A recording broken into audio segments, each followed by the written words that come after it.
I'm Larry Weeks, and this is Bounce.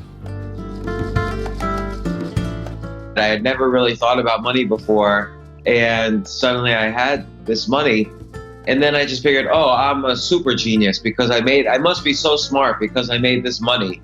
Like, there's three skills. There's making money, keeping money, growing it. Those are three completely separate skills. Whether it was a boom or a bust, I was still good at making it, but I did not have the skill of keeping it or growing it. I was thinking to myself, oh my gosh, is this happening to me again? Like, I can't keep bouncing back like this. I was so depressed because it was happening again. He failed as a stand-up. He failed as a TV show creator. They canceled his show in 12 episodes. He's failed at a ton of movies. He wrote The Cable Guy, for instance. Totally bombed at the box office. Totally failed. And he kept going. Hello, everyone. Welcome to another episode of Bounce. My guest today, I'm super excited, is James Altucher. He's an entrepreneur and angel investor. You probably know who he is, but chess master. He's the author of, James, I don't know if it's 12 books or 17. I'm reading all kind of stuff. So 18 books now. How many? 18 books. Although I will say what's really interesting, sorry to interrupt your intro, but I don't know why this is, but this is the first year since 2003 I am not working on a book, nor do I feel like working on a book. You burn out. It's 18, James. You're burnt. I don't know if I'm burned out.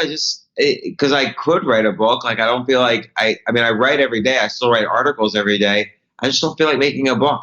James, you're writing so you're prolific everywhere I go. So I'm like trying to prepare for this podcast, and every hour something new comes out. Either you talk to somebody, you wrote something. I can't keep up. I just quit. I said, I just going to talk to him because he's just throwing stuff. I can't keep up. I can't read the stuff. So I don't blame you for not writing a book. But anyway, 18, and the two that I read, just so you know, I didn't read them all. You didn't read a children's book? You have a children's book? So yeah. This is discouraging. I'm trying to be I'm trying to get my life together. And you've done all this stuff. I can't reach you, James. I'll never be you. That's not true. You worked at Google. Google wouldn't hire me. Get out. Seriously? Did you apply? That's interesting. Well, I tried to sell a company to Google and they said no. But I really wanted them to buy my company so I could work there. Oh. So the two that I read, Choose Yourself and Reinvent Yourself. Those are the two I read. Good choices. But Google, speaking of Google, we were talking about, I was working with Google in Pittsburgh, and you went to Carnegie Mellon. Was that graduate school, right? Yeah, computer science. But you graduated from Cornell, and then you went to Carnegie Mellon. But how many did you go? 1 year dropout? When did you? 2 years. 2 years. Okay. And then I worked in the graduate school for another 3. I did not know that. Yeah. So I was in Pittsburgh. I was a Pittsburgher. I was there for 5 years. Pittsburgh is great, man. I really love Pittsburgh, and it's really now booming now because of Google. They've got, and then you knew Uber was there, right? And their whole driverless car situation. But here's specifically why I have James on the podcast. He started 20 companies, 17 which have failed. His bank account went from $15 million to $143. So he's in the middle of a divorce, sold his apartment, had nowhere to live, no job, no friends to turn to. He's now running his own media empire. He's got newsletters, books, huge podcast. He's an investor. I think, were you in seed investor in Buddy Media? Yeah. Okay. Now I'm resenting you. Now I have resentment for you. You were my hero. Now I'm resent. So Buddy Media sold later to Salesforce for, I don't know, almost 800 million or something like that. But he's everywhere. Talk about bouncing back. James is a living, breathing rubber ball. James, welcome to the show, man. Larry, thanks so much for having me. I resent you for working at Google, working on such cool stuff with a cool company. We'll trade. But here's why I like your stuff. So first of all, it's perspective for me because I never lost 15 million or 10 million, whatever it is, right? So I was like, you know what? I feel better. And you write is with very little, there's no BS as far as I can tell when you write. You're very open, very vulnerable. And your position about self-reinvention is almost aspirational. I'm like, oh, wow. A lot of us have to reinvent ourselves out of necessity. And you almost make it like you should every few years reinvent yourself. Well, but also it's out of necessity as well. Like when you go bankrupt, you have to reinvent yourself. When you lose a job or get thrown out of graduate school or give up on a business, it's out of necessity. You have to figure out that next thing to do. So it's out of necessity, but it's also a habit. It's something you should always be on the lookout. Like as you're moving around, what stimuli from your environment you take in and incorporate into your next reinvention. So, yeah, that's cool. Would you say this is true of you? This statement: James Altucher found himself by losing everything. Yeah. Well, I think losing everything was very unpleasant. So I don't think I enjoyed it, and it's happened to me multiple times where I succeed at something, have good amount of money, and then lose it all, or achieve something in a personal relationship and then lose it all. So it's not like I found myself because of any one moment of hitting bottom, but maybe, and it's not like I found myself at all. I'm still constantly trying to reinvent and figure out what the next thing to do is. Like I mentioned to you, I don't feel like writing a book this year. It's not because, I'm just relaxing and watching TV and enjoying myself. Like I'm trying to figure out what the next thing that I'm, interested in. And I'm 49. People say, I'm 27 and I haven't found my passion yet. Well, there is no one passion. I'm constantly trying to find the things that I'm interested in and the things that I enjoy doing. And maybe there's like 5 different things I'm working on that excite me now and a couple of things that don't excite me. And it's a constant matter of juggling that. So I would never say I found myself. There's nothing really to find. Like that notion of finding oneself is kind of the mythology. But are you better off? Was there seems to be benefit. You've learned a lot, it just from a learning standpoint of going through all that. Yeah, I would say that. And it's not so much that I learned a lot from going through that. I learned a lot because I took the time to take responsibility for what happened to me. Like a lot of times people say, I had all this money and then my broker gave me bad advice and flushed it down the toilet. Or I had all this money, but then I had a bad partner, or I had a toxic relationship, or I did this, or I did that. And there's a tendency to blame others, and then you never learn. So I always take full ownership for what's happened to me. And then, what's really helped me is simply writing about it and being vulnerable to myself. And that helps me really figure out where did I go wrong and how can I get better.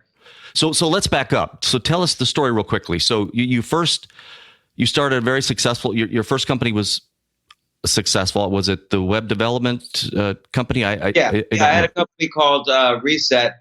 We made the websites for the very initial websites for AmericanExpress.com, TimeWarner.com, a lot of movie companies like Miramax, New Line, October, a lot of record labels like Bad Boy Records, Loud Records, Interscope Records, Death Row Records, Jive Records. We did lots of websites, mostly for entertainment companies, but some big corporate sites as well. And so that went well, and you sold it? Yeah, 98, we sold it. Because I kind of had this feeling that making a website the tools for that would become commoditized, which is now true. Like WordPress, you can make a website in 5 minutes. And so I felt what we were charging $200,000 for would eventually be free. Like I already felt that kind of pressure, and I didn't know what we would do. So sometimes when things are going great, and like we were booming, like we were having clients left and right, we had a great reputation, we were very profitable. Sometimes when things are at the top, that's when you've got to get out. Sometimes when things are at the bottom, that's when you have to get out. But sometimes when things are at the top also. It's a very tricky thing. There's no answer. When do you sell? When do you buy? When do you hit the accelerator? When do you give up? There's no easy answer. But when we were doing our best, that's when I gave up and sold. So when did it go south? When did things start going downhill for you in that regard? Well, I was so stupid. Like I had all this money to last, generations. And I was happy about it. Like I felt like, oh my God, I had never really thought about money before. And suddenly I had this money. And then I just figured, oh, I'm a super genius because I must be so smart because I made this money and no one else can. And so I just started buying things and investing in other companies and starting other companies. And nothing I touched did well. Everything turned horrible because I had no experience in anything. Was it circumstantial, or you just made bad decisions, or? No, I made bad decisions. It's not circumstantial.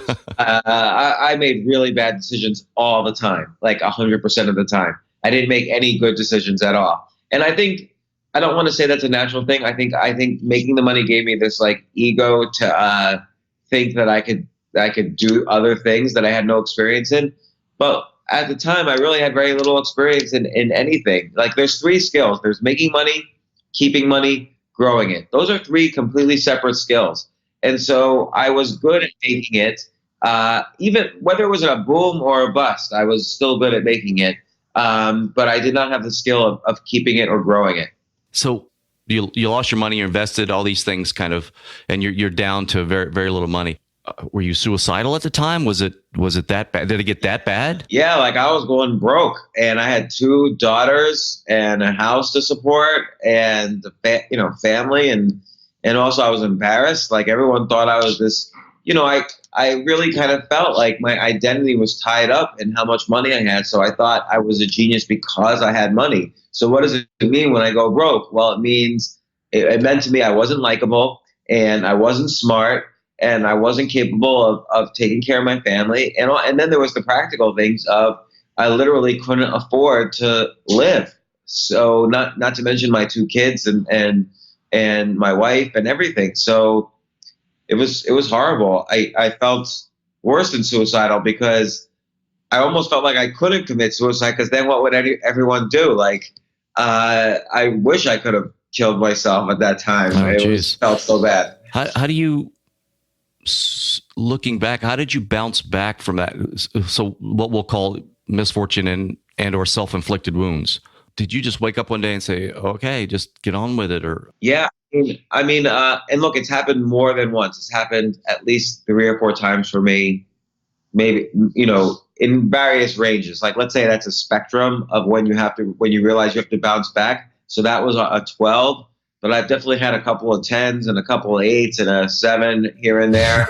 Were they clustered? Were they fairly? No. Okay. It was over a 15-year period.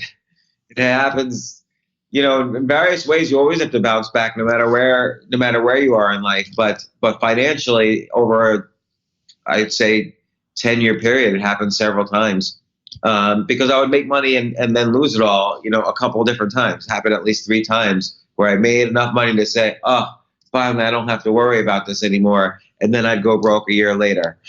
So, but on this particular occasion, yeah, I suddenly realized, not suddenly, but I realized, look, what I have in my bank account this moment is out of my control. And I also had to own up to the fact that this is all my fault. But I do have to support my family. I have to come back and I have to be creative and I have to be healthy and I have to be around good people instead of bad people. And I have to have kind of a more long-term focus on where I am and why I'm here on this earth and what my self-worth really is. You can't bounce back if you're sick in bed. You can't, from your bed while you're dying, suddenly succeed. And so that might mean, you have to stay physically healthy. You have to eat well, sleep well, move well. If you're not sleeping, you're not going to bounce back. That's for sure. Sleeping, you need 8 hours a day. The average person needs 8 hours of sleep a day to rejuvenate. The whole idea is to have energy for the next day. So I had depleted myself of energy. I needed to rebuild my energy. Also, you need to be around good people, because if I was around bad people all the time, like people making bad decisions, people convincing me to make bad decisions, and again, I take ownership. I made every decision myself, but you had surrounded yourself with people that were part of the what you're saying is maybe the problem, bad advice and or behaviors or what have you. Right, but I don't blame them. I choose the people around me. So I had to just choose to be around really good people who inspired me and who I could model my behavior after. And then I had to be creative. I had stopped being creative. I had thought when I sold my first business, I thought, that's it. I'm a genius. I'm super creative no matter what. But the reality is creativity is a muscle and it atrophies like any other muscle that you have in your body. If you don't use it, you lose it. So I took a waiter's pad to a coffee shop every morning, like I still do 17 years later or 15 years later. And I write down 10 ideas for myself. And, that was very important, not because the ideas were any good. Their ideas were all bad, but I needed to exercise that muscle of coming up with ideas. People say ideas are a dime a dozen, ideas are cheap, ideas are worthless. That's sort of true, but where ideas are not worthless is exercising that creativity muscle. You have to have a strong creativity muscle so that you could then come up with execution ideas, which are just a subset of ideas. So you can't come up with a good idea and then suddenly know how to execute on it. You have to also come up with execution ideas and marketing ideas and deep business ideas that go around that initial idea. Yeah. So to that point, because I've read where you've written about write 10 ideas a day down. So when I left Google, because I'm trying to find, my next thing, business idea or what have you. So I started writing 10 ideas. James, I'm horrible at it. Like I could only make it a week. James, I have an idea written down about a puppet show. I don't even know what that's about. I just wrote it down. So okay, well, the next thing is write down 10 ideas for puppet shows, or write down 10 characters in the puppet show, or again, you're just having fun. You might never do a puppet show. I write ideas down. If you write 10 ideas a day down, that's 3,650 ideas a year. You're not going to execute on any of them. Maybe one. It's like going to the gym. It's not like you lift one weight and you say, oh man, now I'm in shape. I lifted one weight and I'm going to remember that weight forever.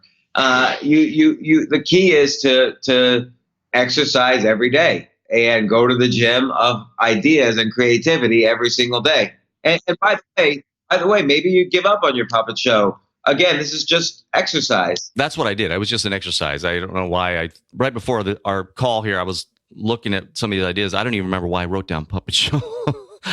Well, my very first idea that I was going to work on, that actually I was excited about, and this is in 2002, I was going to write a book about, I wrote down 10 ideas for books I could write. And I was going to write a book. And then one idea I kind of liked out of the 10 or out of the 100, like maybe I was writing this every single day. And the idea was how to beat your friends and family at every game in the universe. So Scrabble, Monopoly, chess, checkers. I had a hearts, bridge, spades. I had a poker. I had a chapter. So I wrote down all these book ideas. And then I liked that one idea. So then the next day, I wrote down 10 chapter ideas for titles. Then the next day, I had, Scrabble. What are the 10 things you need to know to beat all your friends at Scrabble? Poker. What are the 10 things you need to know to beat all your friends at poker? And gradually, I kind of had the outline of a book. And so I showed it to some of my friends, the idea, who were published authors. They loved it. And then I lost interest. Like, whatever. The whole thing was I was exercising the idea muscle. And by the way, now I can beat anybody at Monopoly as a side effect of that. Yeah. So I'm just trying to review. So what helped you bounce back was sleep. Like you wanted to physically, you realized that you didn't have the energy and you couldn't. I was depressed all the time. Depression and anxiety and stress completely drain you of energy and will never solve your problems at all. So you have to have energy. And the only way to relieve stress and anxiety is to sleep, to exercise. It doesn't mean gym, it means maybe walking around, whatever you do, and eating well. You eat to have energy. Now, you can't eat too much or then digestion drains you of energy, and you can't eat too little or you don't have the fuel that fuels the body. And sleep helps you also. Sleep rejuvenates the brain. Your brain, when you sleep, during the day, all sorts of things happen in the brain. And you sleep, this fluid kind of washes through your brain and cleans everything out, and you're rejuvenated. So you can be creative. Now you got to use that creativity. And so you have to exercise the creative muscle, and that gives you energy too. Being creative makes you feel energetic. Being around good people, so you're not arguing all the time, that makes you feel energetic. And avoiding anxiety, coming up with kind of spiritual ideas of what your place is in the universe, or whether it's you have any place at all, that gives you energy. So you're not like stressed about, kind of these existential questions. Was there any book that helped you, or anything that you read at that time that really helped you turn it around or kind of pick yourself back up? No, not really, because I think most self-help books are not really good. And that's why I don't even consider my books self-help. They're more like almost like not quite memoirs, but like I say, I went broke and this is what I did to recover. This is just my situation. It's personal. Yeah. Yeah, it's personal. And I tell it in an interesting way. I tell it through stories, and I write about other people I know. Like in Reinvent Yourself, I write about many of the hundreds of people I've interviewed who also had to reinvent themselves. And I just say, look, these are the stories. Take from it what you will. I don't like all these books like, oh, here are the 10 things you have to do to be better, because it only works if you do it. So, and people are inspired by stories. People want to hear stories. We're a storytelling species. That's how we've survived as a species, is that we develop the ability to tell and pay attention to stories. That's why we have religion. Not that I'm not saying any religion is true or false, but we bond together because of stories that were told thousands of years ago. So if you're from China and I'm from the US and we both believe in the same story about a God who came down to earth, we could relate to each other more easily. No other species can do that. But storytelling binds billions of people together. So it's a very powerful tool. Have you read Sapiens? That's a fantastic book. And Yuval Harari's the author has been on my podcast. What? Oh, I missed that one. I got to listen to that. I had him on when his next book is Homo Deus. He came on for that. Really? Awesome. Yeah. Wow. But by the way, interesting podcast lesson just for you. So we started the podcast with Yuval Harari, and I started the podcast, and it turns out 10 minutes in, his assistant comes in and says, "You're saying the book wrong. You said Homo Deus instead of Homo Deus."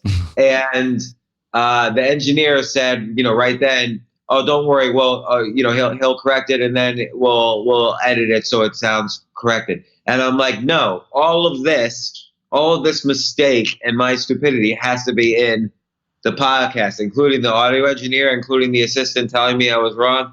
That's part of the podcast. We're not about spreading information. We're about telling and showing a story. Where a podcaster is an entertainer first, storyteller second, and then hopefully useful information third. I admire that, because it's hard for me to listen to myself screw up and leave it in. Like sometimes I'll think out loud and I'm going, and I so want to get that out of there. Yeah, some of that you could take out. Like an audio engineer could take some of that out. I agree with that. This is like the big mistakes that are funny. You kind of want to keep in, because I like the Tony Robbins. You were talking. I did hear the Tony Robbins where he was pounding the table, and the engineer came in. I think he was pounding the table and said, "Hey, you got." Yeah. I liked hearing that. That was kind of cool. That's kind of like behind the scenes or something. I don't know, some effect like that. Yeah. So back to your story, but you just came to these conclusions. You thought, I'm sleep deprived. I need to take care of myself so I can get back on my feet, and then you realized, you looked around, there were some people in your life that, even though it was you own it, it was your responsibility, your fault, or whatever, you saw that, these people either weren't encouraging or it wasn't getting you into the positive state that you needed to be, right? Yeah. So, think about the reverse. Let's say you want to bounce back, but you're not getting any sleep, so you're tired all the time, or you're sick because you're not eating well and you're stressed all the time. So let's say you're trying to bounce back, you're sick, you have no energy, You're arguing with people all day long. You're not creative, and you don't have any sense of, your place in the world. You even leave that one to the side. Spirituality is very personal. But how are you going to bounce back if you're arguing with people all day long and have no energy and no creativity? So, James, did you have an awakening? Because why didn't you think of this? Why didn't this dawn on you earlier? I'm assuming that because of whatever happened in the failures, what have you, that kind of, it became your teacher in the way, say, hey, wait a minute, something's not working. This is all good advice, but did you just wake up one day and said, oh, none of this is working, I'm changing it all up. I'm not sleeping, I'm hanging with these people, so let me just do the opposite, like the Seinfeld skit. Yeah, I should do the opposite. I should. If every instinct you have is wrong, then the opposite would have to be right. Yes, I will do the opposite. I used to sit here and do nothing and regret it for the rest of the day. So now I will do the opposite and I will do something. Yeah. I think that is what happened. So, and it's amazing how fast it works. So I was going broke. I was going to lose my house. The IRS was after me. I just 3 months earlier, my second child had been born. So I had all these babies and I had like nothing in my bank account, but huge, huge expenses every month. And so it's not like I said, okay, well, today's the day, but something did happen. Like I was kind of consciously saying, okay, well, I need energy. So I'm going to sleep more. I'm going to take walks every day. I'm going to, and then I was reading every day. I was reading tons of books every day to kind of model myself after, other people who I had considered heroes. And, I also knew what was giving me pleasure. Like I loved writing and I loved coming up with ideas. So I started writing down ideas every day. And then suddenly it kind of, as I got more energy and as I got more creative and as I was around friends more than frenemies or enemies, it's like a wave came over me and it occurred to me, you know what? I'm going to bounce back because I'm doing all of these things. Like like I suddenly had this enormous confidence, not an ego-driven confidence, but I had this feeling that, I'm starting to wake up a little bit. Like I'm having ideas, I'm calmer, I have more energy, I'm networking better. Like if I have an idea, I'm calling people about it. Like I was getting excited. And, at the time I was really scared because, and look, this is again, not just once, this is 3 or 4 times. So like, I'll skip ahead a few years. I started a business, sold it, made some money, went broke again. And I was thinking to myself, oh my gosh, is this happening to me again? Like I can't keep bouncing back like this. I was so depressed because it was happening again. But then I look back and I said, well, I know that every other time, if I just did this, this, this, and this, I'll have that same wave of energy and creativity again, and it will work. And so I started to have faith in this process. And to this day, bad things happen to everybody all the time. So you can be the most successful person in the world, and you might get fired from your job, or someone close to you might get sick, or worse, or you might get sick. And so it's always important for me now, at the end of the day, like when something bad happens, I always say, okay, I'm feeling bad about some situation. Let me just take a step back and check the boxes. Today, did I physically do something? Did I emotionally take care of my health? Did I creatively take care of my health? So if I can check the box on those 4 things, physical, emotional, creative, spiritual, then I know I will bounce back. I have faith that I will bounce back. And so now, I had a situation 2.5 years ago that was just horrific. Like I lost a ton of money in one day, and I was potentially even going to get in trouble, and all this bad stuff was happening. But I took a step back and I said, okay, this is a perfect chance for me to apply the exact advice I had just written about in the book. So I did it, and I bounced back. Like instead of taking 6 months to bounce back, this time I bounced back within days. Not that I got the money back within days, but I got that wave. Money is not everything, right? So the most important thing is what's happening internally in your body. I got that wave in my brain and body of of energy and confidence and feeling like, oh, well, I'm just going to have fun and do things that I enjoy, and success will come from that. And that's true. It's not the success that's the point. It's having that feeling, that faith, and that confidence and that energy. That's what's important, because you can have all the money in the world but not have that energy, and you'll be sick and die. But if you have that energy and faith and confidence and creativity, then life becomes an adventure. Yeah, success is it's very personal. It's what you define it. And if you're making all the money in the world, you're not happy, that's not success, right? But so I want to dissect the failures that I want us to learn from your experience, because you've got a lot of great experience. So I come from the tech world. So most successful tech entrepreneurs usually come in pairs, right? You got Bill Gates, Steve Ballmer, you got Steve Jobs, Wozniak, you got Larry and Sergey. Do you think you failed because you didn't find your complement? Did you have gaps where maybe a partner would have filled? No, I have a business partner. So then have you figured it out? So if it wasn't a partner situation, was there a common thread through all your failures? Yes, several common threads.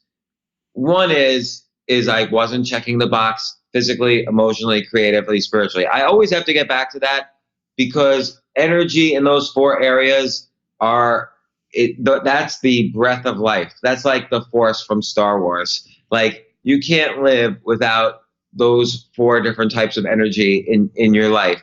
And so the first thing is, it's as if, imagine you have these 4 bodies, right? Like think of your own body. If your blood goes all around your body and is fueling your body, and your blood has to be healthy. If there's a blockage, you'll have a heart attack or a stroke, or you'll get sick, or you'll feel pain or whatever. So now imagine you have 4 bodies: the physical, emotional, creative, spiritual. If there's any blockage in any of these bodies, it's going to block you. It's going to prevent you from being happy and feeling that energy and being successful and feeling that wave of, oh, I could do this. I'm enjoying today, and I could survive anything that life throws at me, or I at least could balance it out with energy. And like, I never write about, oh, this is how I became such a great X. I write about, this is what's more interesting to me, is exploring the vulnerabilities and the failures. So I write about my process of learning, and to do that, you have to be really humble about every area of life. And the common thread of any failure is having some ego and having expectations that are too high. That's the other thing is, you have to keep expectations low on everything you do. If you make a puppet show, you basically can't assume this is going to be the best puppet show in existence, because you don't know. You have to assume, I got to work really hard, and I got to learn from the best and learn from the people before me, and so on. I just remember now what the puppet show thing was. Have you ever seen the movie Forgetting Sarah Marshall? Yeah, I love it. At the end, there's a Dracula musical puppet show. And I remember thinking, I'm just going to take that idea and produce it because I'm a big Halloween fan and I love all that stuff. And it was kind of campy. And I'm like, hey, I'm just going to flesh that out. I'll get in touch with the guy and, we'll just actually make it happen. I think that's what now it's coming back on me, the puppet show. Let's examine, you picked a random movie, right? Forgetting Sarah Marshall. Let's examine that movie for a second. Peter, as you know, I love you. Are you breaking up with me? We're leading different lives. It's like you're standing on the dock and I'm in the lake. Sarah, I swear to God, I'll jump in the lake like a merman. Do you want to put some clothes on? Would you like to pick out the outfit that you break up with me in? First of all, it's a hilarious movie. Second of all, let's look at the talent behind it. I forget who the writer is, but it might have been the same guy. The producer is Judd Apatow. He might have either directed it or written it. I forget. So Judd Apatow, it's not like he woke up one day and said, oh, I've got this great idea for a movie. Judd Apatow, at that point when that movie came out, Judd Apatow had been working in the comedy space for about 18 years. 18. Okay. He had been a stand-up comedian and he failed at it. He dropped out of being a I stand-up did not comedian. know he was a stand-up comedian. Huh. Yeah, he was in the HBO Young Comedian special in, I think, 1992. So he was a good enough comedian to be in that on HBO, but he failed and he was depressed and he was bottomed out and he couldn't do it. So then he started writing jokes for Tom Arnold, who then married Roseanne Barr. So he started writing for Roseanne. Then he started writing. He was a writer on the Larry Sanders Show, perhaps one of the greatest sitcoms of all time. So suddenly he was around this great comedic mentor, Gary Shandling, who is Larry Sanders and plays Larry Sanders in the Larry Sanders Show. Meanwhile, Judd Apatow was still, writing some jokes for all these great comedians like Roseanne Barr, Adam Sandler, Jim Carrey. So he's surrounding himself with good people. He didn't give up. He realized he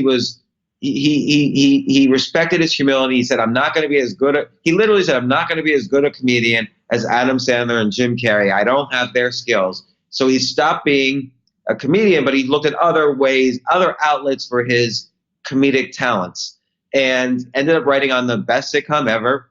Then he created Freaks and Geeks and developed another skill. So guess who made their very first acting experience on Freaks and Geeks? A sitcom that was canceled, by the way, after 12 episodes. They didn't even let them air the 13th episode. So I'm sorry to go on this whole tangent. No, this is very interesting. I didn't know any of this. Go ahead. It's relevant to everything we're talking about. So Judd Apatow spent months casting for Freaks and Geeks. Paul Feig wrote it. Paul Feig's an excellent comedian, and he's written all sorts of movies that you've seen. And in the casting, their very first acting appearances ever were James Franco, Seth Rogen, and Linda Cardellini, who's now in the Netflix show Bloodline. And on Forgetting Sarah Marshall, the star of that, Jason Segel, made his very first appearance in Freaks and Geeks. So Judd Apatow not only was around when he was building up, he was around people better than him. Jim Carrey, Adam Sandler, Gary Shandling, Tom Arnold, Roseanne Barr, all these comedic talents far superior to him, at least he thought, in comedy, and he learned from all of them. Now he's able to create his own TV show, Freaks and Geeks. So he then becomes a mentor to all these young acting talent who are now superstars. James Franco is a superstar. Seth Rogen is amazing. Jason Segel's in movie after movie, including Forgetting Sarah Marshall. Linda Cardellini was in Mad Men and now Bloodline. Martin Starr was a little kid in Freaks and Geeks, and now he's in the TV show Silicon Valley. So he assembled a group of good people that they all then helped each other and learned from each other, and they continued to work together. Right after Freaks and Geeks, Judd Apatow produced the movie Superbad, written by Seth Rogen, and then he got the next group, Jonah Hill and Michael Cera, who went on. Jonah Hill's in Forgetting Sarah Marshall. So all these people kind of work together and they build each other up, and they're around good people and they work hard and they learn from their mentors and they help the next generation. And, they keep the energy to keep writing all these books and movies and TV shows and so on. And they stayed persistent. He failed as a stand-up. He failed as a TV show creator. They canceled his show in 12 episodes. He's failed at a ton of movies. He wrote the Cable Guy, for instance, starring really? Jerry and Matthew Broderick. Totally bombed at the box office. I think Ben Stiller directed the movie. Totally failed. And he kept going. Superbad, one of the best comedic movies ever. Forgetting Sarah Marshall, Knocked Up, the 40-year-old version. Trainwreck with Amy Schumer. He's now on the next generation of talent. He produced Girls with what's her name? I forget her name now. Lena Dunham. So he's on the next generation of comedic talent. Crashing, which was just on HBO, the next generation of comedic talent with Pete Holmes. So see how the successful people in life build up and create careers, not just for themselves, but for dozens and dozens of other people. Plus, they learn from the people who came before them, and they ride through failure. He's still doing what he loves. You know, he looked at every granular skill under the umbrella of comedy, and he failed at most of them, but he succeeded at others. And you know what he's doing today, this very day? Today, he's performing stand-up comedy. He's on the road on a stand-up tour. Really? So he's to his original love, which was stand-up comedy. With no pressure on it, right? He's just having fun with it. Well, yeah, but you're right. He's not. His goal is not to kind of like star in a sitcom at this point, but he wants to be good. Like, he wants to be as good as his heroes. When he was 14 years old, he flew from Long Island to California, and he pretended to be a radio show host. He knocked on Jerry Seinfeld's hotel door. This is 1982. Jerry Seinfeld was not yet Seinfeld. He was just an up-and-coming comedian, but Judd Apatow loved comedy so much he knew that. And he pretended to be a radio show host. At the age of 14, he interviewed Jerry Seinfeld. So from that to forgetting Sarah Marshall to today doing stand-up, you see so many failures, 90% failure, but the successes are enough that you brought up forgetting Sarah Marshall, and we got into this whole tangent. That's a great story. That's a great story. I love that movie, and I love his movies. You know, you mentioned comedy. You're doing, and I've been reading, you've been doing stand-up or trying stand-up, right? Yeah, so for the past few months, I've been going up, 1 to 3 times a week and trying it.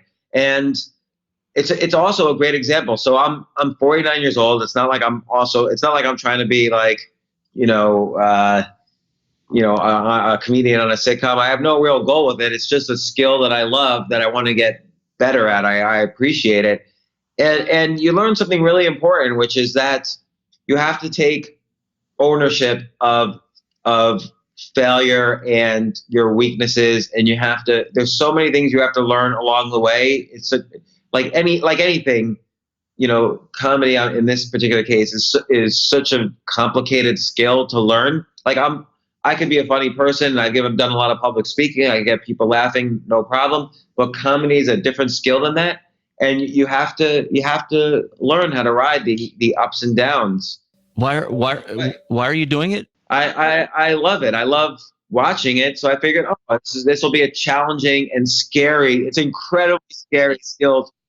Like, I could go on a TV show and speak to millions of people, no problem. But if you speak in front of an audience of 60 people and one person doesn't like you and starts yelling at you in the middle of the audience, that's scary. Or let's say almost even worse, there's dead silence when you tell a joke. That's even scarier. Yeah. And, a successful stand-up comic has probably been doing it. By the time you knew who Louis C.K. was, he had already been doing it for 20 years. And it's a really hard skill. Well, give me a tip, because so back in my college days, I did stand up just goofing around, and I got hired to do shows. Just, again, it wasn't a serious thing. It was goofing. It was just for fun. I used to be pretty funny, and I read what where you said, I'm doing this stand up, and I said, you know what? I've got some time. Let me see let me go back up on stage. So I signed up for this Facebook group where they'll notify you, hey, for open mic night or whatever.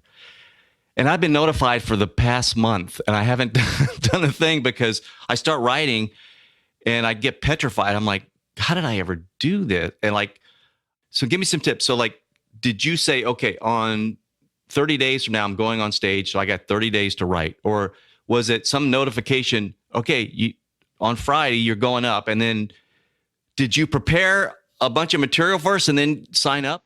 Well, here's what I did first. The very first time, I announced it very publicly, and I rented out, with another person, I rented out a place in Brooklyn and sold tickets, like about 200 tickets. So the pressure was on. I was filling up a room. Oh my gosh. But they're all friends. It's 200 people. It's 200 friends, James, right?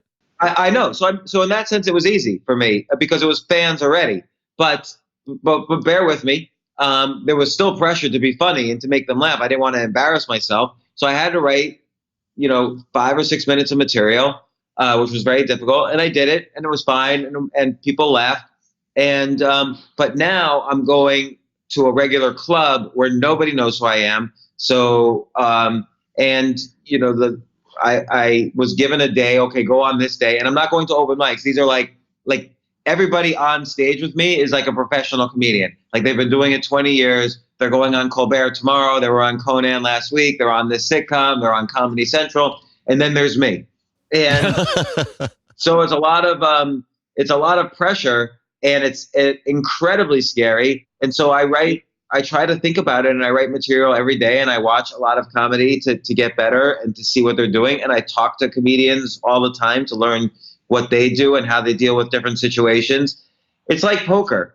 You want to learn poker, you talk to your friends. Well, what if you had an ace king, but now there's been triple raises by the time the bet comes to you? You ask your friends who are either your peers or who are better than you, well, what would you do in this situation? Then you compare notes and you think about it. So I ask comedians a lot of questions like, well, what happens if this situation, if the crowd's like this, or if you feel like your closing joke is a little weak, what do you do? Or what's the difference between a funny story that always works in a talk and a joke? Because stand-up comedy is different than funny storytelling. And it's interesting. And then, I see all the time this. I see people go up and there's dead silence and they walk off and they say, boy, that was a horrible crowd.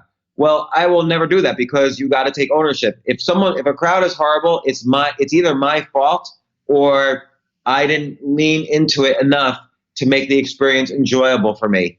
And I have to learn about that. So that's a challenge. So I would say there's 50 or 60 different skills in comedy that after 20 years of public speaking and storytelling, I need to learn better to be good as a comic. I read or heard somebody say, Chris Rock or one of the comedians, they asked for a tip and they said, just get on stage. Just get on as soon as you can, as fast as you can, get on stage. Just go on stage. It doesn't matter if it's good or bad. Just go on stage. It doesn't cost any money. You don't have to get anyone else to do it with you. It's risk-free. Just go on stage and everything else will follow. I guarantee it. But what if people don't laugh? Just go on stage. And everything else, there's no other questions after that. That is the most important thing, because you can write all the funny jokes in the world, which is why Judd Apatow went back to stand-up after doing dozens of successful movies, because he needed to almost relearn what is actually viscerally funny to an audience sitting right in front of you. Like, that is an important skill for anything. And I will tell you, since starting stand-up, my public speaking has gotten 10 times better. Really? So stand-up comedy is 100 times harder than public speaking, which I've done thousands of times. But it's also lifted up my public speaking, trying to get even just a little bit better at stand-up comedy. I'll never be great at it because I'm just not going to be able to put in the 15 to 20 years required. And I'm not going to go on. You need to go on stage like almost 10 times a week, like multiple times in a night to get really good. And I'm never going to be able to do it. I'm going up 1 to 3 times a week. But it's so hard and it's so challenging and it's depressing and it's exciting and exhilarating.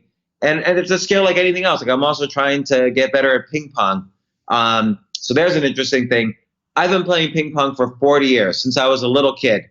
And I'd start taking ping pong lessons. And the first thing I learned is that everything I've ever done before for 40 years was bad, was wrong, 100% wrong. And I've been winning games for 40 years against my friends. But now playing somebody who's one of the best players in America, like getting lessons from him.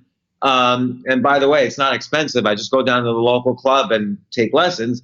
I learned so much about what I have to unlearn and how to get better and being humble about it. Humility is the key in both these different things that we just picked out. Even when you learn, right, it's sometimes you learn something, but then your brain learns it, but sometimes then it takes another 6 months. Oh, it's incredibly hard.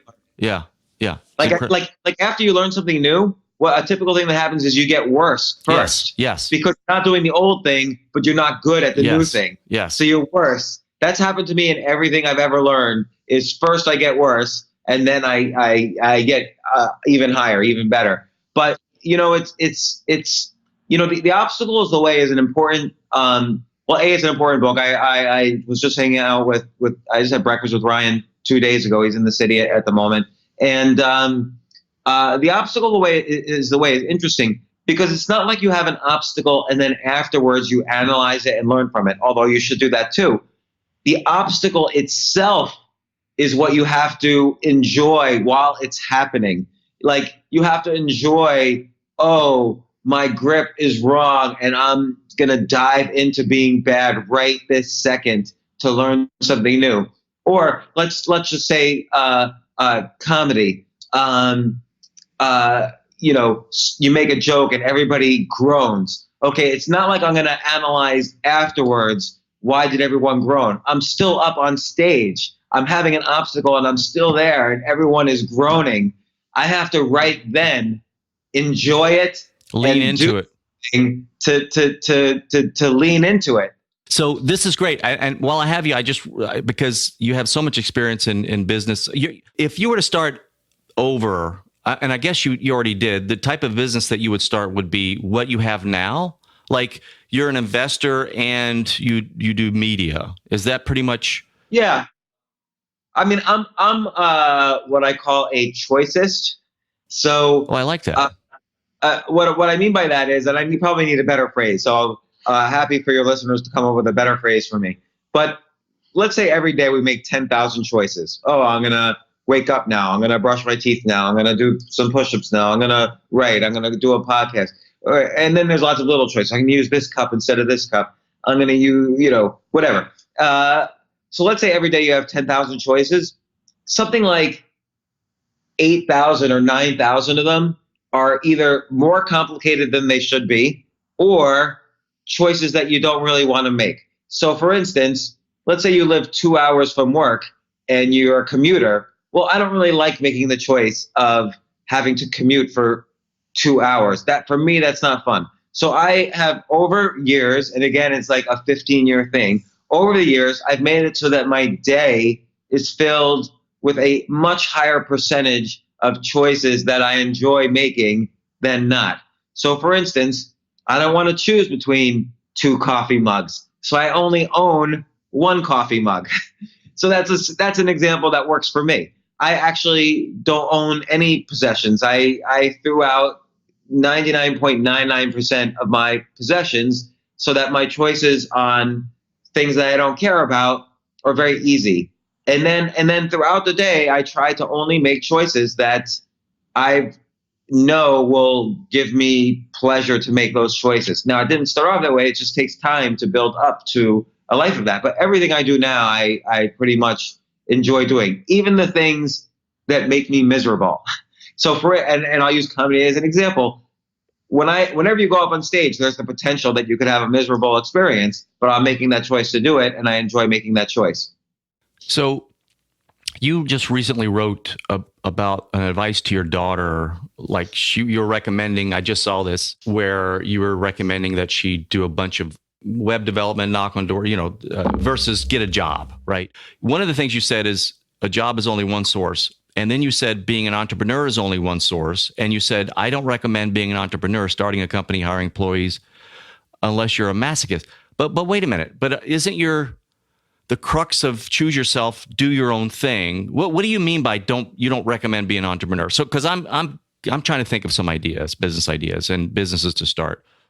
Well, so I have a business too. So I am an entrepreneur, but if you're just an entrepreneur, that also is only one source of income. And by the way, being an entrepreneur is incredibly difficult. So it's not true that most businesses fail. That's not the case. Most startup businesses do not fail. That's kind of a myth. I don't know why that's a myth, but it's just not true. But if you start a business and you do your research and your homework, and if you're profitable from day one, which is not incredibly difficult to start a business where you're profitable from day one, then you probably won't drastically fail at it. You won't go broke doing it. But I like to have many possible ways to make some money. For instance, I could start a business. That's great. I could also, if it fits my criteria, I could invest in someone else's business. Now it's sort of like I'm an entrepreneur. I own a piece of someone else's business, but they're doing all the work for me. So I don't have to be them to be entrepreneurial in their industry. Yeah, as an investor. I'll give you an example. I'm invested in a small oil company. Maybe I own 1% of it, right? But I'm not going to go drill for oil. I don't even know anything about that. But the CEO used to run Constellation Energy, made it a $1 billion company. And the other investors sent geologists to look at all the oil fields to make sure there's oil there. And we all invested together. And so that becomes a source of income for me. And so on. I have lots of situations like that. Because you're an idea guy, and I really want to get your opinion. Who do you think is not being served, or what do you think is not being done or being done correctly as far as the digital agency world? Do you have any opinion on that? No, I think a lot of things are not being served. For instance, I think most companies don't know the value of email lists. So everybody wants to have followers on Twitter. Okay, but your relationship with people who follow you on Twitter is negligible. It's very tiny. But an email list, email's been around for 50 years. It'll be around for 50 more. People. I think a lot of companies neglect the value of building up and managing an email list and creating the content that best delivers value for an email list. And part of the way you create good content also is by doing things, not just by writing things. So people miss the fact that just because it's on the internet, it doesn't mean you have to stop doing things. You have to do things and then communicate about them. And I think that's important. And I think also, I think people neglect the value of being everywhere at the same time. So you mentioned in the beginning, you were trying to catch up on some of my reading. If you go to any social media platform, I've got something I've written there recently. And it's like I almost call it the wall of sound. Like it's the wall of content. I try to make sure, and this is part of what my I have like kind of an internal social media agency, but we make money in various ways. And but part of it is they make sure my content is everywhere, so as many places as I could be. And I'm always thinking of more things I can do and more places. Like I'm going to expand my podcast. I'm going to write different things in different ways and so on. So I think being creative about where you are and what kind of content best serves that purpose is very important. The podcasting world is growing too. And a lot of companies don't really understand the value of how they can fit into this podcasting world. Yeah, you were talking about surrounding yourself by what do you say? You say you are 5 of your closest friends or something. You're the average of the 5 people around you. Yeah, and one of the things that I found with podcasts is that's one way you could do that. You could surround yourself with positive people by listening to positive podcast or your podcast or Tim Ferriss or what have you, and you're surrounded. You're hearing all this great stuff, right? So you're kind of creating your own friendship type of group or close-knit group. Last question for you. Have you been confronted with any kind of new information that contradicts any existing beliefs that you had? If so, what was it? How did you respond? That's a great question because yes, it's happened a lot. It happens in your own experiences. Like for instance, I've been playing ping pong for 40 years. I had a table in my basement as a kid. I played every day for years and years and years.